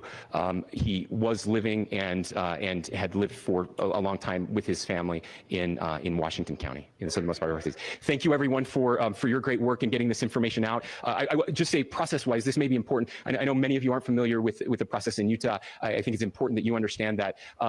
Basically, we have 3 days for charging documents to be filed. A CI will be filed. We'll have more information then, more detailed information as those charging documents are filed in preparation for a preliminary hearing. So 3 days. So we would anticipate then that early next week those charging documents will be filed. We will obviously be working. The county attorney will be working very closely with Mr. Kirk's family as those documents and decisions are prepared and made. Thanks, everyone. I think that was the part. So they're going to be working with Charlie's family to. What does that mean? I'm assuming the decision that they would make is if they want to not pursue the death penalty and plea deal. And maybe like talking to the family about like talking to the suspect about speaking and cooperating. That's a good possibility. That's a good possibility. I would assume it has something to do with that. These are the charging documents that were supposed to be 3 days out. Wow. So Utah Sheriff County, Utah County inmate details. He was arrested at 4:04 a.m. Booked in at about 8 a.m. Okay, he's 5'10", so we were wondering about how tall he was. He's 5'10", 150 pounds. Okay. He's thin. Yeah. He's being charged with felony discharge of a firearm causing serious bodily injury, obstruction of justice, capital first-degree felony conduct, and aggravated murder. The aggravated murder is what'll get him the DP. Yeah. And this is the booking sheet. Outside UT County is where the arresting location. It says here, the following information was obtained by your find from police officers, multiple video recordings posted on social media websites, Utah Valley University campus, surveillance cameras, and those who witnessed the incident. On September 10, 2025, Charles James Kirk was at the Utah Valley University, UVU campus in Orem, Utah for a political event. Mr. Kirk is a conservative political activist who was scheduled to speak at the event in the courtyard area of UVU. The courtyard area is to the west of the Los Center. According to the video recordings, Charles was wearing a white t-shirt, dark pants, sitting under a white canopy in a courtyard with the campus facing east. The event was attended by hundreds of individuals. Charles was surrounded by people with multiple individuals to his left and right. And in front of the canopy, behind the canopy, was a walkway used for the access to various parts of the university. Charles was holding a microphone and speaking to the crowd. While speaking to the microphone, a loud gunshot was heard at approximately 12:23 hours, and Charles appeared to have been hit in the neck. Blood was seen coming out of the left side of his neck and fell over to his left. Charles was transported to the regional hospital in Orem. Charles was pronounced deceased at the hospital. Investigators reviewed the Utah Valley University surveillance cameras, and while reviewing the surveillance cameras, investigators observed an individual on the rooftop of the Luce Center building on UVU campus at the time of the shooting. Hereafter identified, the individual will be referred to as suspect. Based on the surveillance camera footage, suspect appears to be a white male with dark-colored hair, wearing a dark-colored hat, sunglasses, long-sleeve black shirt, and a picture of an American flag with an American eagle printed on the shirt, dark-colored jeans, white and gray shoes with white-colored shoelaces. The shoes to be consistent with Chuck Taylor Converse-style shoes. Suspect is also carrying a dark-colored backpack and on his back. Suspect walks with a distinctive gait. Prior to the shooting, suspect appears to walk with a stiff right leg and relatively slow pace. Suspect's ability to bend his right leg appears to be, it's a pretty long one, appears to be restricted. Investigators were able to track the suspect's movements on the UV campus starting at approximately 11:50 hours on 9/10/2025. At approximately 11:50, UVU surveillance cameras first captured the suspect walking across the grass north area of the campus drive. At approximately 800 west, the suspect walked south through the parking lot and approached the pedestrian tunnel that runs underneath the campus drive. Before entering the tunnel, the suspect paused at the top of the stairs and pulled out what appeared to be a cell phone from his pocket using his right hand at approximately 11:53 hours. The suspect eventually put what appeared to be a cell phone back in his right pants pocket using his right hand. So what do you think about that? Do you think he was checking the time? Do you think he was texting people? Do you think there's something there? Maybe he was contacting someone? I don't know, but that's something I would probably ask you more about. What do you think? It's weird. It is. Know.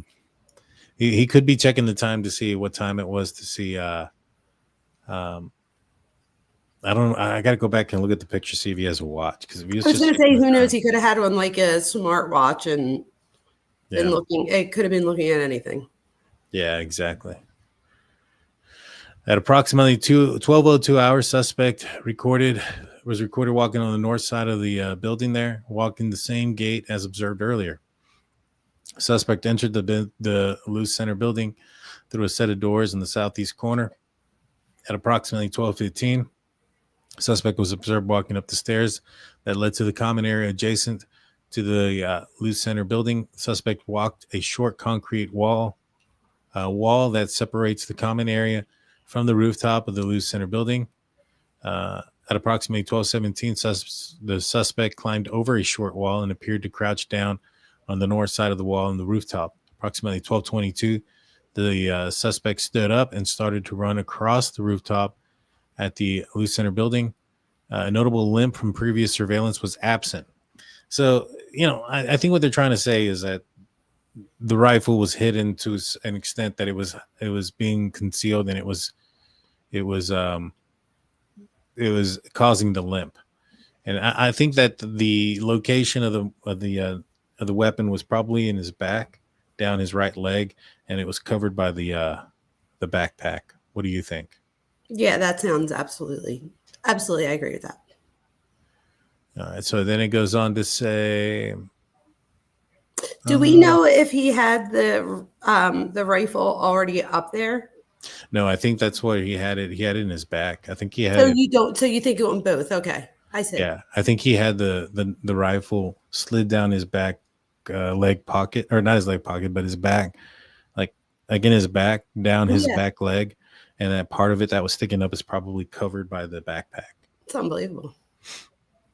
The suspect ran into the west of the rooftop and appeared to scoot along the rooftop. As he got closer to the edge of the rooftop, approximately 12:22, suspect laid down in a position consistent with a prone shooting position near the edge of the rooftop and appeared to be facing west in the direction of the courtyard area.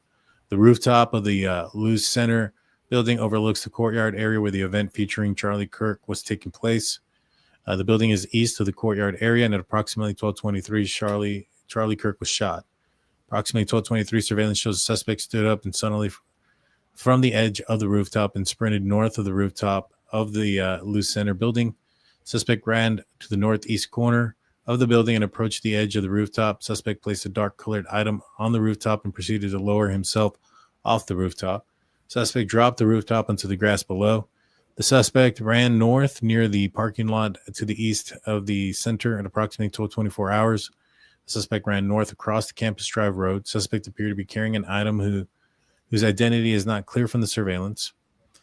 The area north of the Campus Drive where the suspect crossed over consists of a grassy area with trees on the edge of the UVU campus. Investigators discovered a bolt-action rifle wrapped in a dark-colored towel. The rifle was determined to be a Mauser Model 9.8 30-06 caliber bolt-action rifle. The rifle had a scope mounted on the top of it. Investigators noted inscriptions that had been engraved on the casings found on the rifle. Inscriptions on the fired casings read, "Notices bulge, OWO, what is this?" ? Inscriptions on 3 unfired casings read, "Hey, fascist, catch." Up arrow symbol, right arrow symbol, and 3 down arrow symbols. So it kind of just seems that those arrow symbols are all together. You know what I mean? Yeah, I don't know what they mean, though. I'm going to look into it. A second unfired casing read, Obelicow, Bellicow, cow. I think that's what you say, right? I think so. Or chow? Chow. Chow. There you go. Bella Chow. Chow, Bella Chow, yes. Yes. And a third one, if you read this, you're gay, LMAO. Investigators also discovered a shoe impression on the northeast corner of the edge of the building. The shoe impression was located in the vicinity where the suspect climbed down from the rooftop. Shoe impression was consistent with the shoe's sole characteristics of a Converse Chuck Taylor shoe. On the evening of September 11th, a family member of Tyler Robinson reached out to a family friend who contacted the Washington County Sheriff's Office with information that Robinson had confessed to them or implied that he had committed the incident. The information was relayed to the Utah County Sheriff's Office and senior investigators of UVU. Information was also conveyed to the FBI. Investigators reviewed additional footage from UVU and identified Robinson arriving on the campus in a gray Dodge Challenger at approximately 8:29. So he'd been there all morning. He'd been there for about almost 3.5 hours. It's crazy. Before the event, which he is observed on video in plain maroon t-shirt, light colored shorts, and a black hat with a white logo and light colored shoes. When he encountered a person by investigators in the Washington County on September 12th, early morning hours, Robinson was observed in consistent clothing with a surveillance image. So he got dressed back into the clothes that he was wearing earlier during the crime. Investigators interviewed the family members of Robinson, who stated Robinson had become more political in the recent years. Family member referred to a recent incident which Robinson came to dinner prior to September 10th, 2025, and in conversation with another family member, Robinson mentioned Charlie Kirk was coming to UVU. They talked about why they didn't like him and the viewpoints he had. The family member also stated Kirk was full of hate and spreading hate. The family member also confirmed Robinson had a gray Dodge Challenger. Investigators identified an individual as a roommate of Robinson. Investigators interviewed the roommate, who stated his roommate, referring to Robinson, made a joke on Discord. Investigators asked if he would show them the messages on Discord, and he opened it and showed several messages to investigators and allowed investigators to take photos of the screen as each message was shown to Robinson's roommate. So it doesn't sound like they actually took his phone to download. Wouldn't you want that? Would you have asked? I already assumed that they definitely did. Like, I thought that was, I thought that was, yes, I'm very surprised. Me too. The photos consisted of various messages, including content of messages between the phone contact named Tyler with an emoji icon and Robinson's roommate's device. The content of these messages include messages affiliated with the contact Tyler, stating a need to retrieve a rifle from a drop point, leaving the rifle in a bush, messages related to a visually watching the area where the rifle was left, and a message referring to having left the rifle wrapped in a towel. To visually watching the area. I wonder if this guy could see that area from where maybe his dorm or his room or whatever he was at, to relate it to visually watching the area where the rifle was left. Do you think it was like, do you see anybody out there? You know what I'm saying? Is that what you think that is? Possibly. Or could it, I don't know. I don't know on that one, because that would be assuming that we know somebody was up in a room and assuming that they also have on campus housing right there. So there's a couple of things that I would think of before I just guessed if that was that. Yeah. Good point. The messages also referred to engraving bullets and the mention of a scope and a rifle being unique. Messages from the contact Tyler also mentioned that he had changed his outfits. So he went into that detail too. Oh, I changed my clothes. That's a lot of detail. It's a lot of detail. Based on the evidence detailed in this statement, I believe there's probable cause that Tyler Robinson committed the crimes of the aggravated murder of shooting Charlie Kirk in a circumstance that put many around him at grave risk of death, felony discharge of a firearm, and obstructive of justice in moving and hiding the rifle believed to be used in the shooting. By submitting this affidavit, I declare under criminal penalty of the state of Utah and under foregoing is true and correct. Brian Davis. It's a lot of detail. I don't know. I don't like it. It stinks. Something stinks there. I still want to give it the benefit of the doubt, but it does. Something stinks. I'm just going to say, I mean, there's a little bit of smoke. That doesn't necessarily mean there's fire, but. No, I just have a ton of questions, though, for them. I do, too. I have some questions for the investigators not collecting that phone. Yes. Like, I can't believe that's not like, just what you do. I mean, you would assume they would want to know, all right, was this guy put up to this? Was this guy influenced? Was this guy brainwashed? Is this guy's family holding on to the phone as like a part of a bargaining chip? Well, that, or I mean, even to the point where, like, all right, is it possible that if he was affiliated with a group, that there would be other targets? And don't you want to find that out? Oh, yeah, absolutely. You get what I'm saying? I can't believe that they don't have the phone. That's unbelievable. Yeah. It didn't. It sounds weird that they didn't, recuperate it. That they just took, screenshots of it. No, I assume that they would have like forensically downloaded it. Right. Unbelievable. Yeah. I would have at least asked. I mean, they asked that in a lot of people in the Bryan Kohberger case. Hey, can that's what I'm saying. I think that's why I thought that, because in the Kohberger case, they did ask a lot of people that. I think that hopefully none of us are ever in that situation, but I would offer. Yeah, exactly. Here, I have nothing to hide. No, that is a little sketch. Because when I said earlier about playing devil's advocate, one of my thought processes were that they looked at his phone. So I don't know.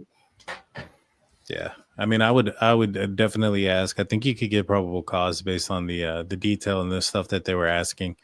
It wouldn't be hard to get probable cause. You don't need proof beyond reasonable doubt that he was responsible to get probable cause for a warrant to look into the guy's phone.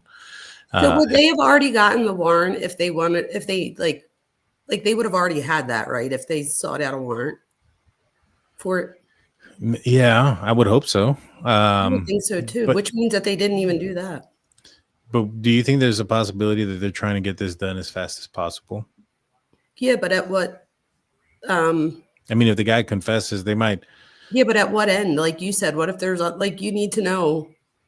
Hey, I agree, but as we know with the Bryan Kohberger case, in some places, there might be other factors that are included before, like financial factors that are included, and even that are just put before, and even just the whole country just being talking about, are they going to find this person? Da, da, da, da. So I do see that there is there's definitely a reason why you would want to solve this quickly, but I would hope that the investigation is still happening, and that if there were a reason to course correct, that they would. I hope it's still occurring. I hope they didn't just say oh, that's it. Right. But I mean, I think that there's something to it. Like, oh, look, we got this guy committed this horrendous crime. We captured him within a matter of days, and he pled out, and then we got a conviction in a matter of months. I obviously they could do more, and hopefully they do more, even if that ends up being the case. But I think there's something to that optics of that. Like, oh, we got it taken care of right away. You know what I mean? It happens all the time. And again, why would they want to do that in this case? So that everybody feels secure and they feel safe. And they're like, oh, they got this person right away. Like nobody's in danger. So I do see why they would want to do that. But at the same time, I hope that doesn't mean that there's a stop to the investigation. I do too.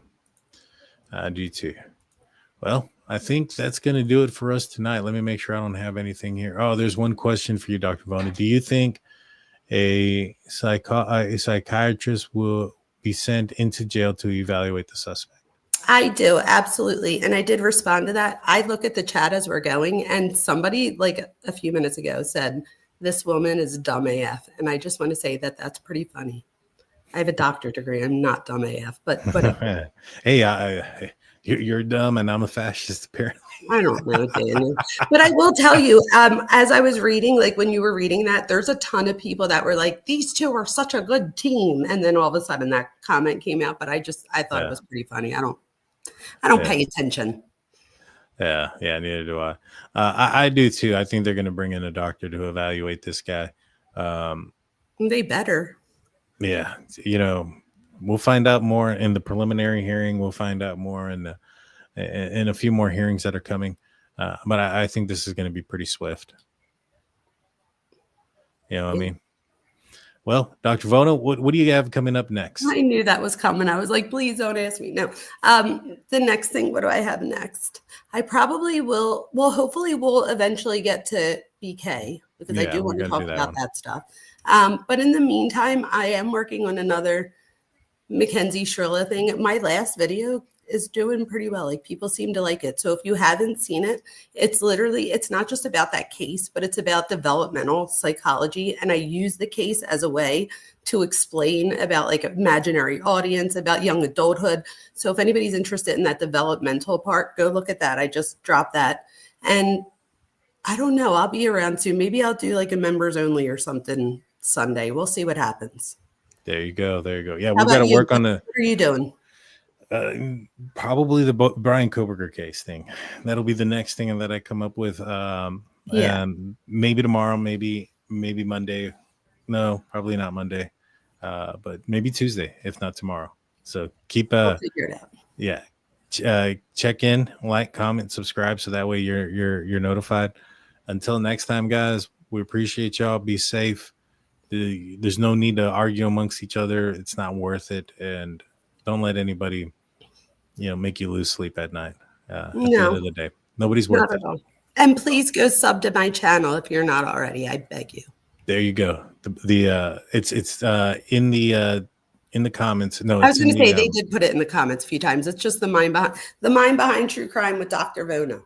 And if you're watching this on replay, it's in the description. It says follow today's guest. All you got to do is hit that app button and it goes straight there. Until next time, guys, y'all be safe. Peace.